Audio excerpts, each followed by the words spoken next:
First with breaking news. First with new information. Plus, your First Alert forecast. 19 News starts now with a breaking news alert. Really frightening, heartbreaking images after a massive explosion and fire. Compelling, to say the least, to see that little girl being carried away by a police officer. Now, thankfully, no one was hurt, but this Slavic Village neighborhood blanketed in smoke today. Another family now leaving their home. As you see in this video, this neighborhood was rocked today. Thanks for joining us. I'm Nicole Versansky. And I'm Brian Duffy. We've been bringing you live coverage of this digitally and on television since it happened. Harry Boomer joining us live now in that neighborhood. Where things stand right now, it looks like at least most of the smoke, Harry, has dissipated.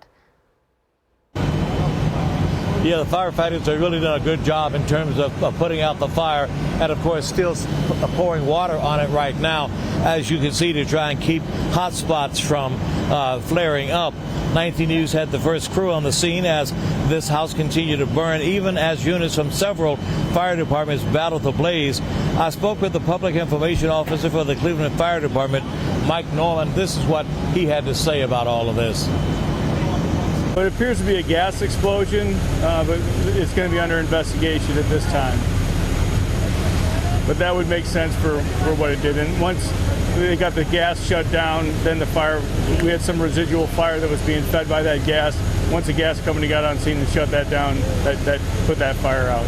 In the midst of all the commotion, fire and smoke, a policewoman carries a young child to safety. They left the fire behind, but it still destroyed a house in what Mike Norman, the PIO for the Cleveland Fire Department, says was a gas explosion. 4 people lived in the house. Thankfully, they were all unharmed. The fire spread to 2 other houses, causing major damage. Firefighters battled the blaze for hours, dumping tons of water on it, trying to keep it under control. Reginald Ware lives in one of the houses that was burned. I was sitting on the couch, and I heard a big boom. And I thought somebody was driving down the street kind of reckless and just ran into the house or ran into somebody's house. A couple of fire trucks are still on the scene, working to keep the hot spots under control. The fire itself, although thought to have been caused by a gas explosion, is still being investigated. They're trying to determine exactly what caused the gas explosion itself. Of course, Mike Norman says he'll get that to us as soon as a determination has been made. It may or may not come today, but 19 News will, of course, keep you informed on air and online. In the 5900 block of Cable Street in Cleveland, I'm Harry Boomer, 19 News. Now your 19 First Alert forecast. Certified most accurate since 2004. All right, now on your First Alert weekend weather, it's in the mid-50s outside right now. It's absolutely beautiful. This weekend, snow. What do they say about the forecast, Andy, in the Midwest? Wait 5 minutes. Yeah, just wait 5 minutes, it'll change. Almost like that. Yeah, going through our changes once again. So enjoy the rest of today. That's going to be our warmest day for a little while, and it's been nice outside. We've seen the sunshine mixed with some of these clouds.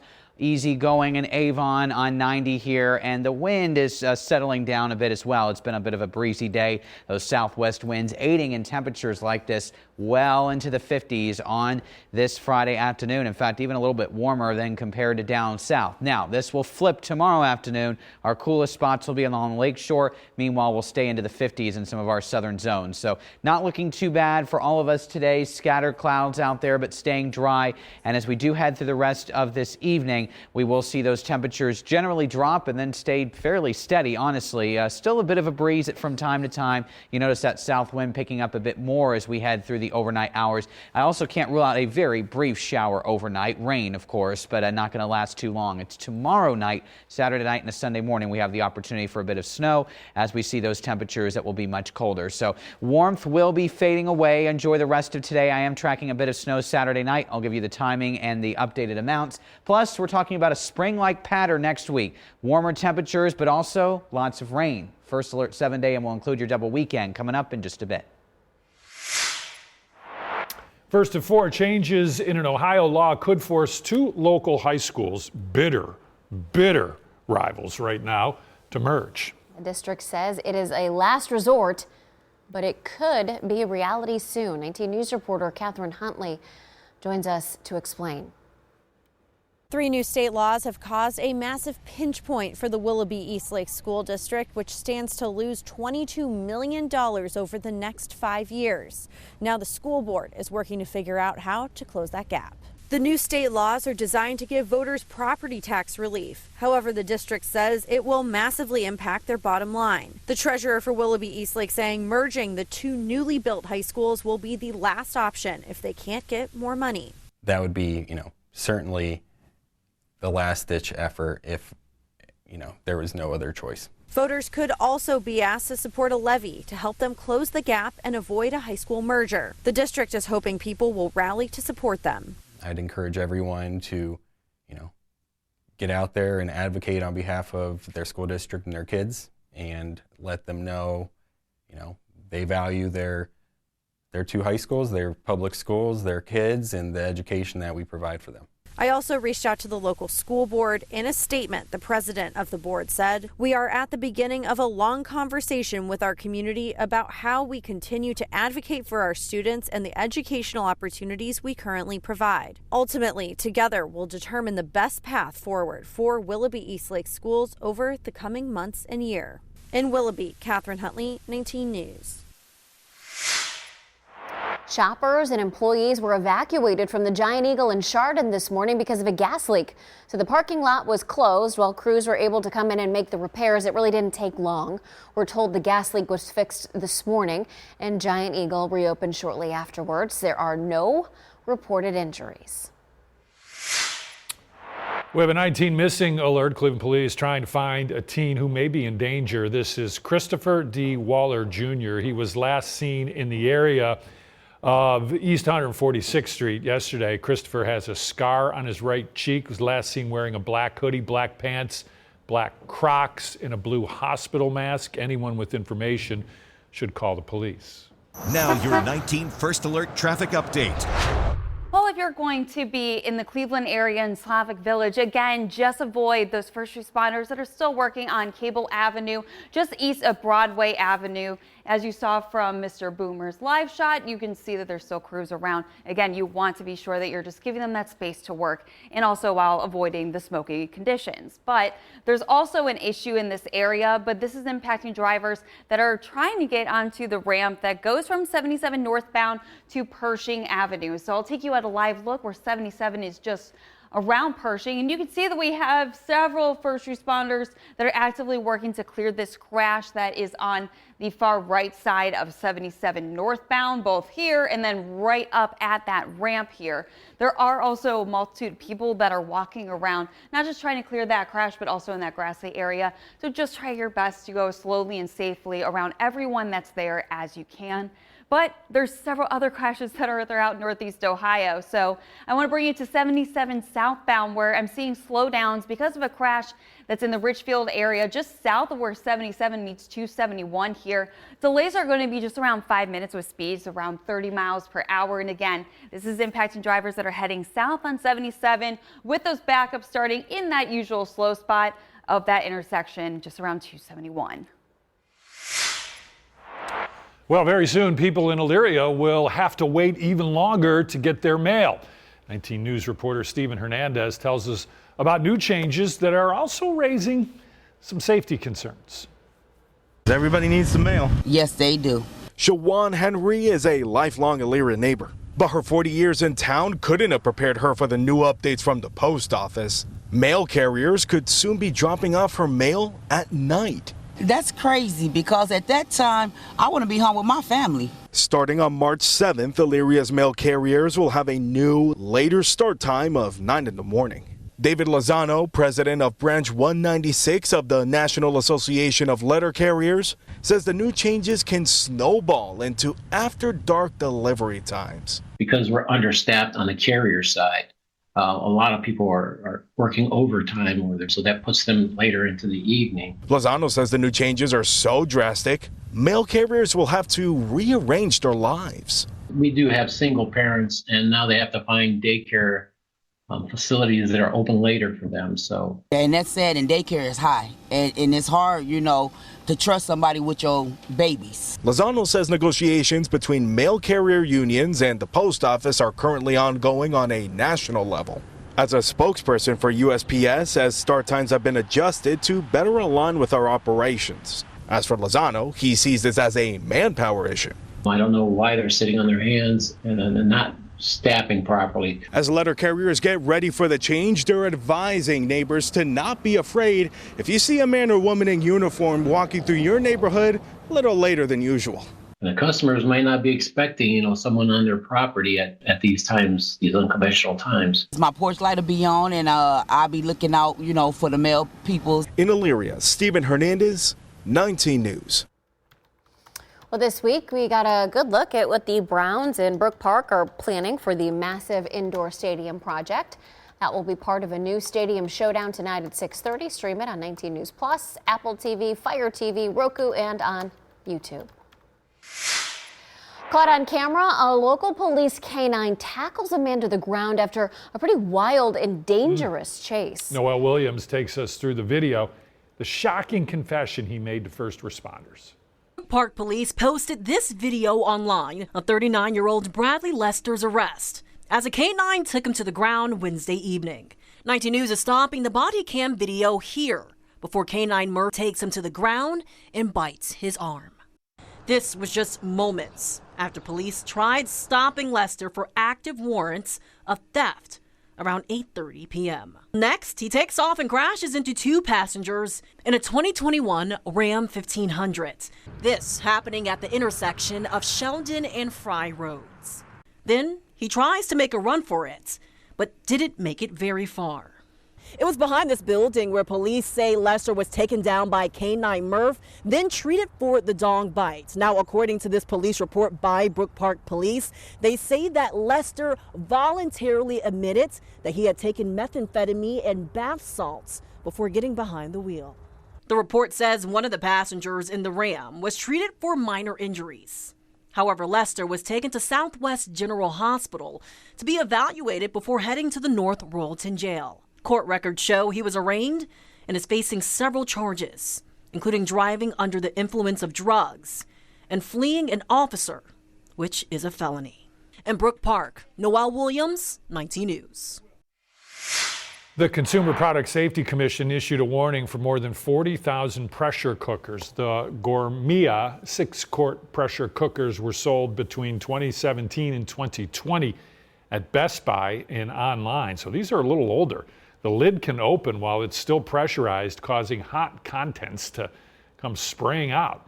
Owners are asked to stop using the cookers. The CPSC says Gourmia and Best Buy have refused to agree to an acceptable recall. A change in what you can buy for breakfast at Target. So the chain announced today it will stop selling cereals that have certified synthetic colors. They're going to do that by the end of May. Target's executive vice president and chief merchandising officer said, "We know customers are increasingly prioritizing healthier lifestyles, and we're quickly moving to meet their needs." Now your 19 First Alert forecast. Certified most accurate since 2004. Well, certainly a nice day outside today. That's going to change as we head into this weekend. Tomorrow, if you want the warmth, head south. We'll still hold on to the 50s for areas like Canton down to Dover, for example, even up to Akron. We're right on that line, but chillier along the lake shore. We're dry during the day, and then we'll have a round of some snow coming Saturday night into early Sunday. Now, Sunday into Monday will stay chilled. Temperatures coldest on Sunday, only in the 20s. Still near, if not a bit above freezing Monday. Those days are trending drier now, though. I know we were watching a potential light snow system Monday morning. That looks to be trending outside of our area. Maybe a few flakes on Sunday, but that's pretty much just about it. And then we trade the wintry thought for one that's a lot more like spring. Tuesday through Friday of next week, milder and rounds of rain. We could be seeing a lot of rain next week as we just keep getting repeated rounds of this. So we actually need the rain. A lot of the snow that we saw did not have a lot of moisture with it, a lot of water, but we certainly need something more to allow us to get back to at least normal on the year. So for tomorrow, 44. That's your high temperature in Cleveland. It's chillier along the lakeshore as that wind is out of the northwest and eventually northeast. Not too strong of a breeze tomorrow, 5 to 10 miles per hour. Warmest part of the day, likely midday into the early afternoon, and then we'll really start to see those temperatures drop off. Notice the morning will actually not be as chilly as the evening hours tomorrow, so keep that in mind if you're headed out for Saturday evening. In fact, here's a look at your high temperatures for tomorrow for Saturday. So along the lake shore, basically upper 30s to low, maybe mid 40s, but you head down to Akron, we're at 48. 51 in Canton, 56 in Dover, 53 in Millersburg, Ashland and Mansfield were in the upper 40s. So there is going to be a big split in those temperatures tomorrow. The sky is partly cloudy during the day. We'll stay dry. Here's a look at First Alert Future View. May see a very brief rain shower overnight tonight. Not really much to talk about there. Tomorrow you can see those dropping temperatures along the lakeshore later in the day. This brings the snow in a little bit earlier, so just a heads up, I'd say after sunset is fair game for some flakes to fly. We'll still be generally above freezing at that time frame, but then with temperatures dropping and this snow falling, we do have the opportunity for some light accumulation. This has been a real fickle system. There may be a little bit more dry air that mixes in here to make this not so significant, but I'd still watch roads if you're headed out late Saturday into early Sunday as we fall below freezing on Sunday to the 20s, and we basically stay there through the entire day, although we will get some of the sunshine back for your Sunday. So in general, we're looking at about a trace to an inch for most areas for this accumulation. Along the immediate lake shore with some lake enhancement, we could get 1 to 2 inches across parts of the snow belt with that system moving through Saturday night. Otherwise, we're looking to turn the corner. 33 Monday, 40, so still cool on Tuesday with some showers. And notice every day next week pretty much has a rain chance. I'd say Tuesday, Thursday, and Friday, the best chance for some widespread rain. But look at these temperatures on their way up. 58 Friday, and we'll stay in the 50s, if not even reach near 60 as we head into next weekend with, you guessed it, more opportunities for some showers. Now your top 4 at 4. Dramatic video from Slavic Village. A Cleveland police officer carrying a young child away from a house explosion. Frightening moments for everyone. You can see that thick smoke in the neighborhood as that house just imploded after the fire. You see this young family walking away from the fire as those fires started to burn. It was a tough spot for everybody. The family who lived in the house that exploded was not home at the time. Cleveland EMS tells us that a 14-year-old boy was evaluated, stable, but taken for medical care. Today marks 14 years since the shooting at Chardon High School. 6 students were shot, 3 of them died, and lives have been forever changed since that moment. It shook the community to its core. The Chardon Police Department is asking the community to pause and remember, to honor the lives lost on February 27, 2012, and the bravery of those who helped pull the community through that difficult time. Really difficult day. Former President Bill Clinton had closed-door testimony today on Jeffrey Epstein in Chappaqua, New York. Democrats lawmakers say during a break after 2 hours of questioning, Clinton had not invoked his Fifth Amendment right against self-incrimination. Clinton tells members of Congress he did nothing wrong and saw no signs of Epstein's sexual abuse. Nearly 9 months after a devastating fire, Rocky River Brewing Company says they're getting close to reopening and they're hiring. The brewery has been closed since June. A fire caused $3 million in damage back then. They posted on Facebook that they're just really making the final touches. They plan to reopen sometimes next month, but we don't have the exact date just yet. NASA is making major and abrupt changes to its mission to return American astronauts to the moon. Space Agency announced today it's adding an extra test flight complete with crew to its scheduled flight lineup next year. That's an added step before attempting a moon landing that is still scheduled for 28. Scheduled moon landing will now be referred to as Artemis 4. NASA is still working to get its Artemis 2 mission off the ground. Artemis 2 involves sending 4 astronauts on a test flight that loops around but does not land on the moon. That was delayed earlier this month due to hydrogen leaks. Artemis 2 will launch on its historic mission in the weeks ahead.